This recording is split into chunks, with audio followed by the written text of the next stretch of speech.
ये जो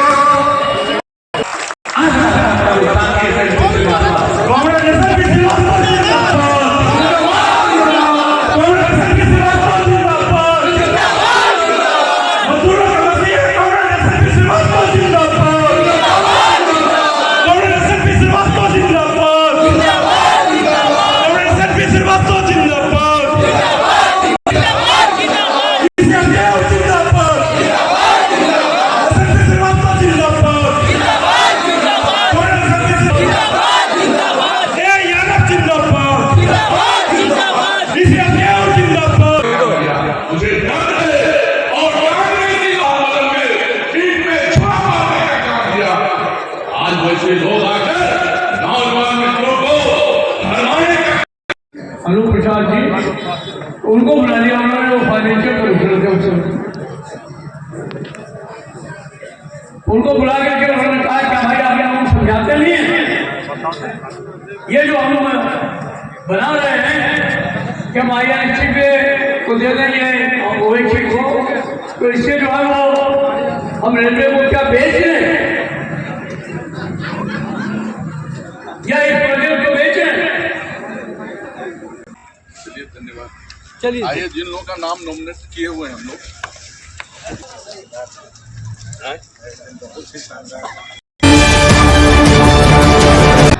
नमस्कार, मैं हूं आदम परवेज और आप देख रहे हैं आप तक देश की आवाज़। हम इस समय हाजीपुर में हैं। हाजीपुर ईस्ट सेंट्रल रेलवे कर्मचारी यूनियन का यहां पर नॉमिनेशन है, जोन में है, और जोन में नॉमिनेशन के दौरान एक बहुत बड़ी रैली की गई है कर्मचारी यूनियन की तरफ से। और इस रैली में इस जोन के जितने भी डिवीज़न हैं सभी डिवीज़न के कर्मचारी आए हैं। और आपको बता दें यहाँ पर जो भीड़ थी, भीड़ देखने के लायक थी। काफ़ी संख्या में महिला और पुरुष कर्मचारी आए हैं और आज यहाँ नॉमिनेशन है। कुछ देर के बाद नॉमिनेशन होगा। नॉमिनेशन से पहले जो यहाँ पर सभा हुई, स्पीच हुई, यहाँ पर संबोधित किया गया कर्मचारियों को। ये किया गया है कामरेड SNP श्रीवास्तव जो महामंत्री हैं इनके द्वारा, और आपको बता दें कामरेड शिव गोपाल मिश्रा जो महामंत्री हैं AIRF के द्वारा, और आपको बता दें कामरेड DK पांडे जो अध्यक्ष हैं कर्मचारी यूनियन के। इन सभी लोगों ने अपना अपना भाषण दिया, अभिभाषण दिया और लोगों को संबोधित किया, कर्मचारियों को संबोधित किया और बताया कि हम ही एक ऐसे पार्टी हैं, एक ऐसे दल हैं, एक ऐसे यूनियन हैं जो कर्मचारियों के बारे में हमेशा से सोचते आ रही है। हमारा 100 साल का इतिहास है और इस 100 साल के इतिहास में कई उतार और कई चढ़ाव आए हैं और सभी को हमने देखा है। रेलवे कर्मचारी ने बहुत कुछ झेला भी है, जेल भी गए और उन्हें नौकरी से निकाला भी गया, उनके परिवारों पर यातनाएं भी दी गई। सभी चीज़ को झेलते हुए संभलते संभलते आज हम यहाँ तक पहुँचे और हमारा 100 साल का यह इतिहास है। इन्होंने ये भी कहा कि हम जीतेंगे, ज़रूर जीतेंगे, निश्चित जीतेंगे और हम निश्चित हैं। यह भीड़ इसकी एक आगाज़ है, इसकी एक आवाज़ है, एक इसकी भीड़, ये भीड़ इसकी एक संदेश है कि हम यहाँ चुनाव जीत रहे हैं। मैं आदम परवेज आप तक देश की आवाज़ के लिए कैमरामैन शुएब कुरैशी के साथ हाजीपुर जोनल ऑफिस से। आज की जो रैली है, इतनी विशाल रैली जो आपने देखी है, अगर इसी को हम लोग पैमाना माने तो निश्चित तौर पर हम लोग इस चुनाव में फिर एक बार उसी मजबूती से जीत करके आने वाले हैं और फिर एक बार सिंगल यूनियन जीत करके लोगों की सेवा में उसी तरीके से उतरने वाले हैं जैसे हम लोग पहले करते रहे। 100 साल पुराना आपका इतिहास रहा है और आप लोग कर्मचारियों को सेवा देते आ रहे हैं, तो क्या इसके बावजूद भी लग रहा है कि कहीं आपको कोई डाउट है? देखिए, डाउट तो बिल्कुल नहीं है, लेकिन चुनाव तो चुनाव ही होते हैं और चुनाव को हमारे साथी गंभीरता से लेने का काम कर रहे हैं। सबसे बड़ी बात यह है कि हम लोग नहीं चाहते हैं कि इन चुनावों को आम चुनावों की तरह लिया जाए। लोग इस चुनाव को भी जो आम चुनाव हैं उनकी तरह ले जाना चाहते हैं, मजदूरों को बांटने की कोशिश कर रहे हैं। मैं समझता हूं कि रेल कर्मचारी इतने होशियार हैं और दूसरी बात जो नए बच्चे रेलवे में आए हैं वो बहुत होशियार हैं, वो सब चीज़ों को समझते हैं, तो वो एकता के साथ में ECRKU को वोट करेंगे और वो उनके बहकावे में आने वाले लोग नहीं हैं जिससे कि रेल कर्मचारियों की एकता टूटे और रेलों को बचाने में मुश्किल हो जाए।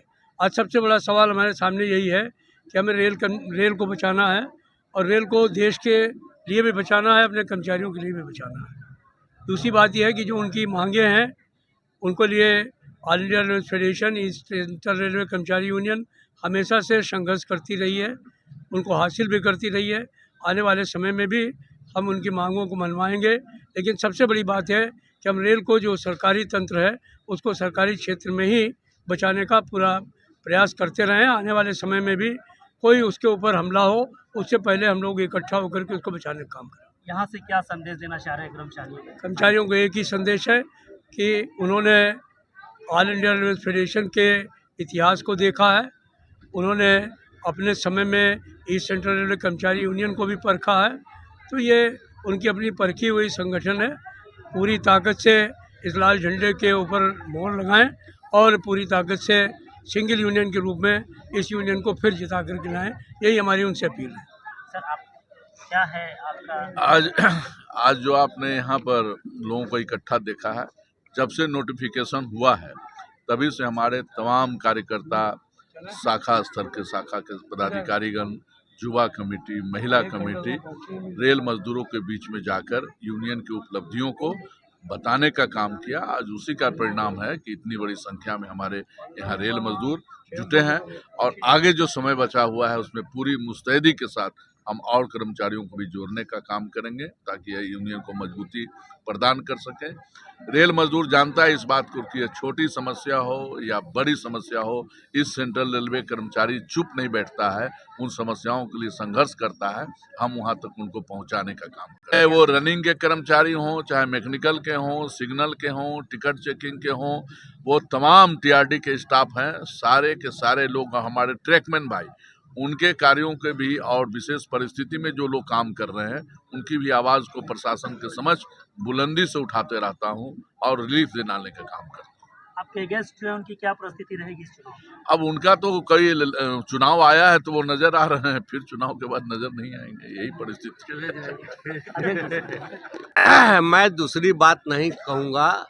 जो 2-3 दिन पहले जो हम लोग जो चर्चा किए थे और आपने खुद उपस्थिति को देखा है कि इस जोन के 5 डिवीज़न से जो उपस्थिति हुई है, विशेषकर धनबाद जैसे इलाकों में 700-800 किलोमीटर है चौपन सिंगरौली का जो इलाका है, वहाँ से जब सैकड़ों मजदूर जब यहाँ आने का काम किए हैं तो आप समझ सकते हैं कि हम लोग कॉन्फिडेंट है कि एक यूनियन आएंगे और काफ़ी जो 2013 का जो हमारा जो प्रतिशत था उस प्रतिशत से कहीं अधिक प्रतिशत लेके आके हम लोग जीतने का काम करेंगे और फिर एकल यूनियन लाएंगे। इसमें आप लोगों का भी बहुत सहयोग की जरूरत है। बहुत बहुत धन्यवाद।